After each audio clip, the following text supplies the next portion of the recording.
Good morning, my dear students. Welcome to our last phylum, that is phylum Chordata.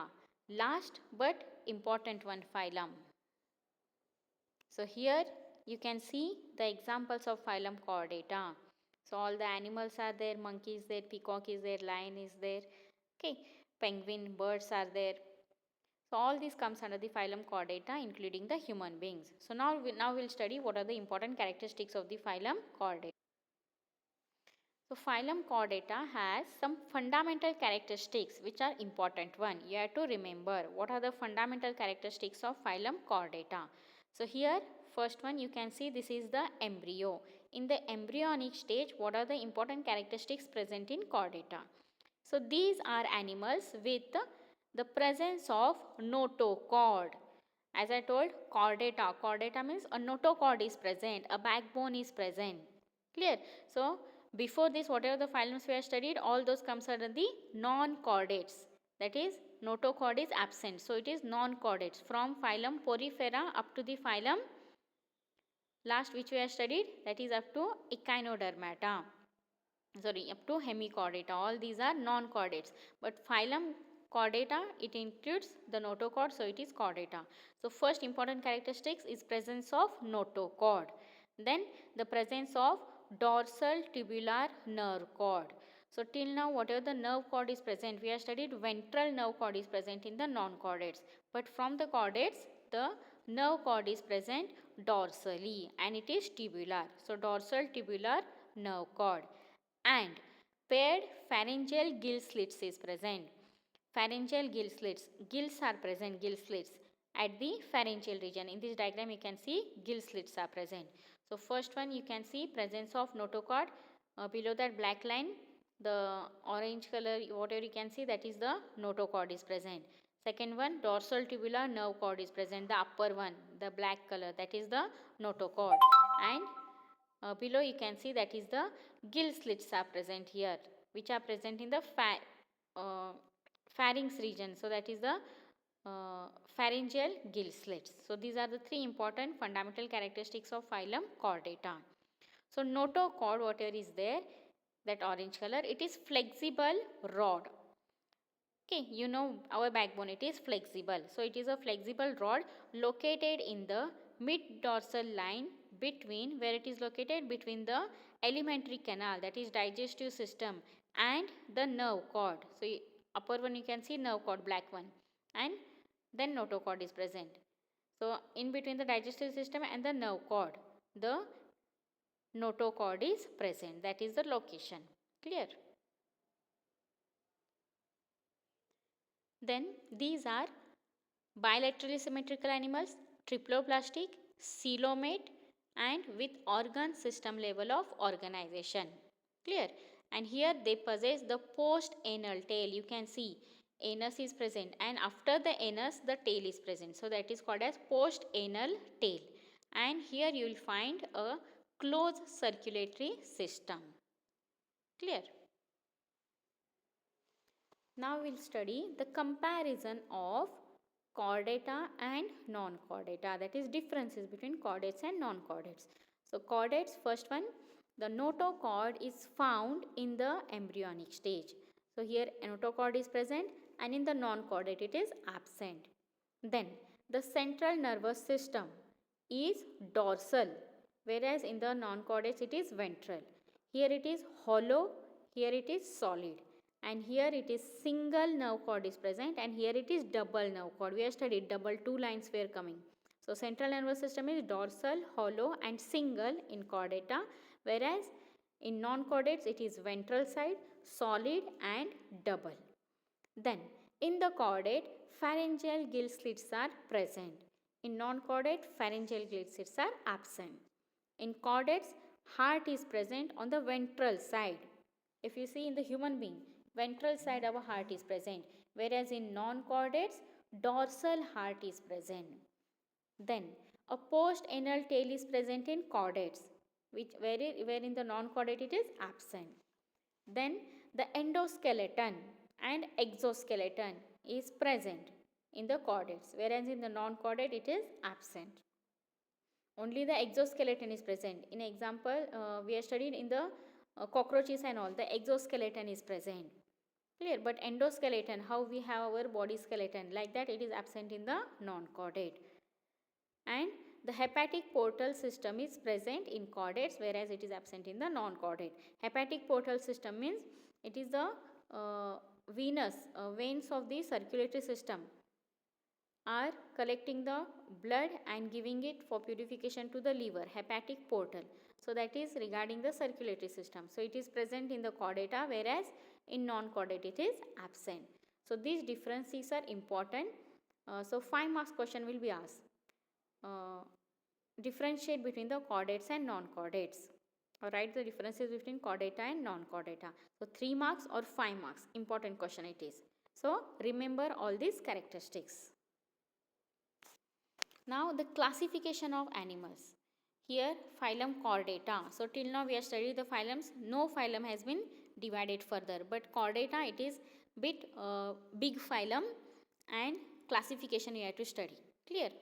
So phylum Chordata is divided into the 3 subphylums. So subphylum Urochordata, subphylum Cephalochordata and subphylum Vertebrata. 3 subphylums are there. Which are those? Repeat with me. Urochordata, Cephalochordata and Vertebrata. These are the 3 subphylums of phylum Chordata. Now we will study the characteristics of all these subphylums. So first one is Urochordata. It is also called as Tunicata. So Urochordata and Cephalochordata we will study first. So Urochordata. Uro means tail. Cephalo means head region. So notochord is present only in the larval tail. Only in the tail, that too of the larva, the notochord is present. So it is called as Urochordata. Whereas in the Cephalochordata, notochord it extends from head to tail region and is persistent throughout the life. In Urochordata only it is present in the larval stage, that too only in the tail. In the adult it is absent. But in Cephalochordata from head to tail, the extending notochord is present and it will be there throughout the life. Clear? Then Urochordata. Body is covered by test made up of tunicium. So it is called as the tunicata. Body is covered with the tunicium.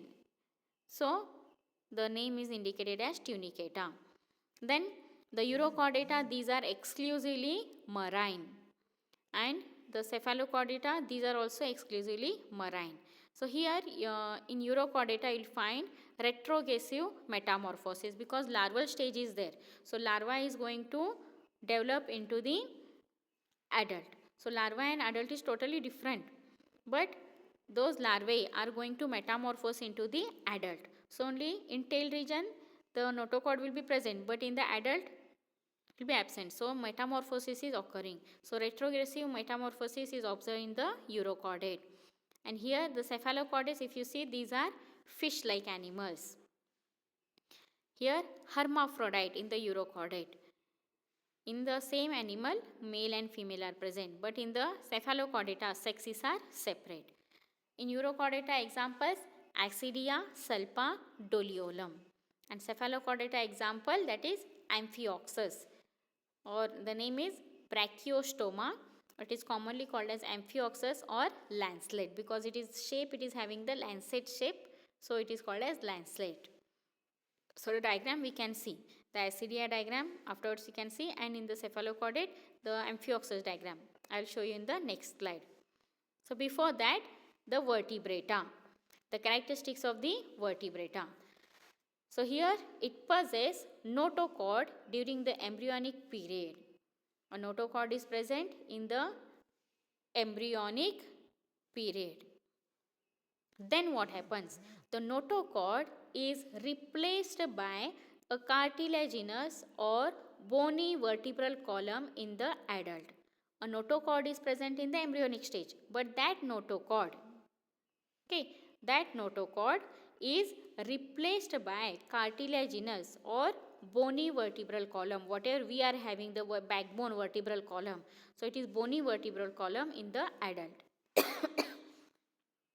Then Ventral muscular heart is present. Heart is present on ventral side and which is muscular with 2, 3 or 4 chambered heart is present. Then the kidneys are present for excretion and osmoregulation. That osmoregulation means water level balance. Kidneys are present for excretion and for osmoregulation in the vertebrata. Then paired appendages which may be fins or limbs. Paired appendages are present which may be fins. In fishes and all you see the fins. Those are appendages. And or the limbs in the animals or in the human beings you will find the limbs are there. Forelimbs, hind limbs or hands or legs. So those are called as limbs. So these are the characteristics of phylum Vertebrata. So phylum Chordata is divided into 3 subphylums. Subphylum Urochordata, subphylum Cephalochordata and subphylum Vertebrata. So here in the subphylum Urochordata and subphylum Cephalochordata are referred as protochordates. Means these are the first chordates. Proto means initiating chordates. So those are referred as protochordates. So both will come under the protochordata. So here you can see the example for Urochordata, that is Ascidia. It is Ascidia. Urochordata example. Next Cephalochordata example, this is the Amphioxus. So here you can see the lancet shape, a lancet which is used in the medicine, lancet.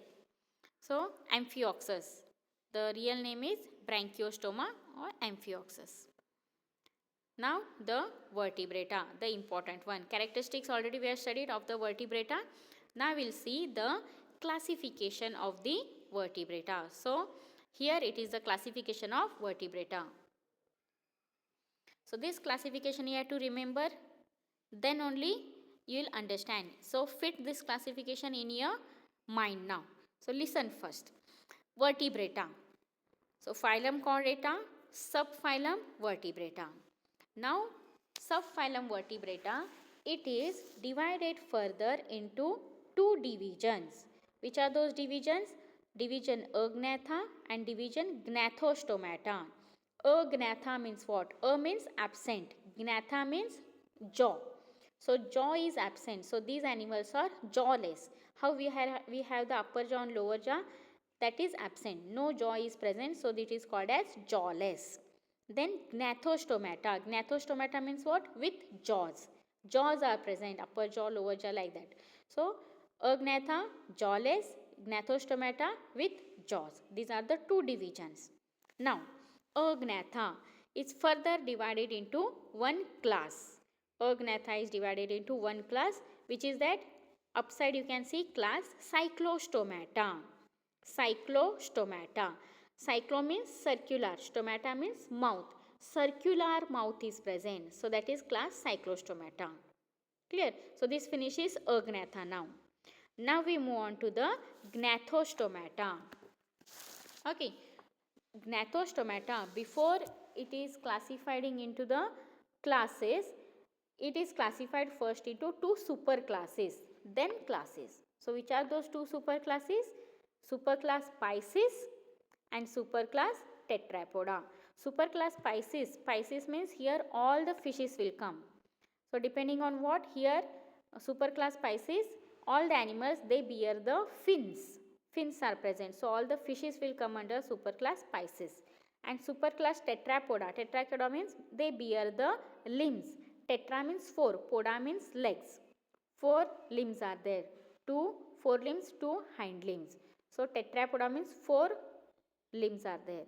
Pisces means they bears the fins. So depending on that, superclass Pisces and superclass Tetrapoda. Now superclass is now divided into Superclass Pisces is now divided into 2 classes. The class Chondrichthyes and class Osteichthyes. So what are the characteristics of that? We will study now. So class Chondrichthyes and class Osteichthyes. Chondrichthyes means their endoskeleton is cartilaginous. Osteichthyes means they have the bony endoskeleton. Clear? So that finishes the superclass Pisces. Now the superclass Tetrapoda. It is divided into 4 classes. class Amphibia, class Reptilia, class Aves and class Mammals. Class Amphibia, class Reptilia, class Aves and class Mammalia. So these are the 4 classes of superclass Tetrapoda. So remember this classification. Vertebrata divided into 2 divisions, Agnatha and Gnathostomata. Agnatha is divided into class Cyclostomata. Then Gnathostomata is divided into 2 superclasses. First, superclass Pisces, superclass Tetrapoda. Superclass Pisces is divided into 2 classes, class Chondrichthyes and class Osteichthyes. And superclass Tetrapoda is divided into 4 classes, class Amphibia, class Reptilia, class Aves and class Mammalia. First we will study the division Agnatha, which is jawless. Clear? So it is divided into one class, that is Cyclostomata. So class Cyclostomata, important one it is, 2 to 3 marks question will be asked on this. So here the example is Petromyzon, lamprey it is called as, and Myxine, or it is also called as hagfish. So diagrams we will study in the next slide. What are the characteristics of class Cyclostomata? All are ectoparasite on some fishes. Here ectoparasite means what? These are depending on the other organism, and ecto means outside. These are present outside the other animals on the body of the other fishes, and from that big fishes they are sucking the nutrition. So all are ectoparasite on some fishes.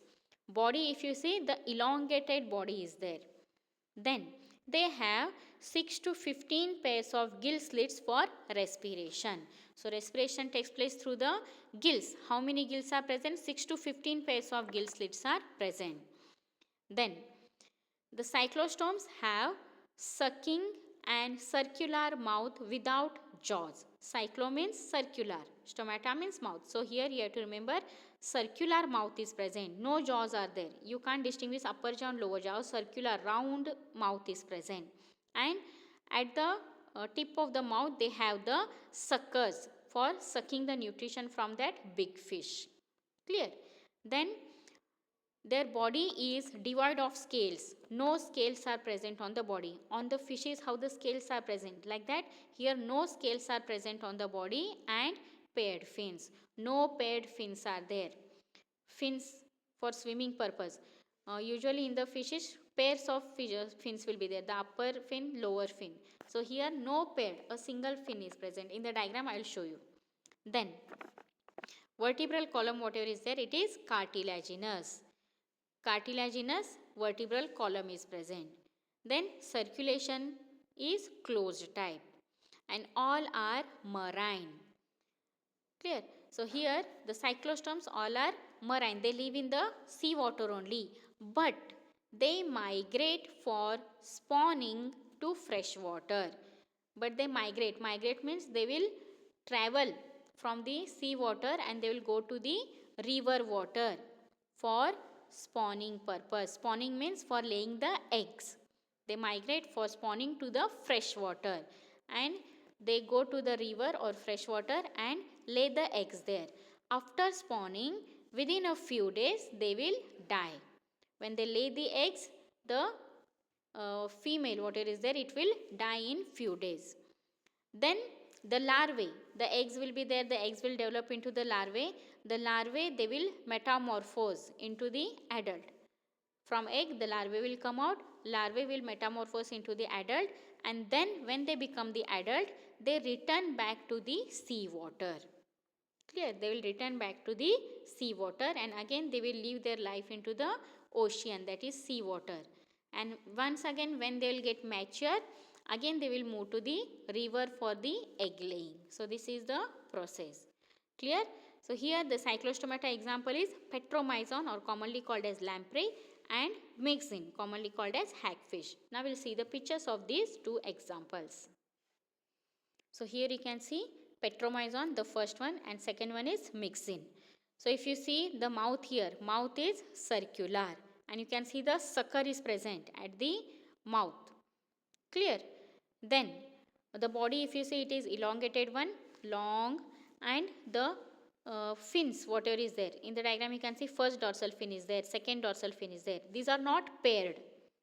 Okay, below can you see one more dorsal fin? No, only one is there at the upper side. Then caudal fin is there. So no paired fins are there, single fins are there. Then at the head region you can see the gills are there, external gills are there. I told 6 to 15 pairs of gill slits are present for the respiration purpose. Okay. So these are the examples, petromyzon and myxin.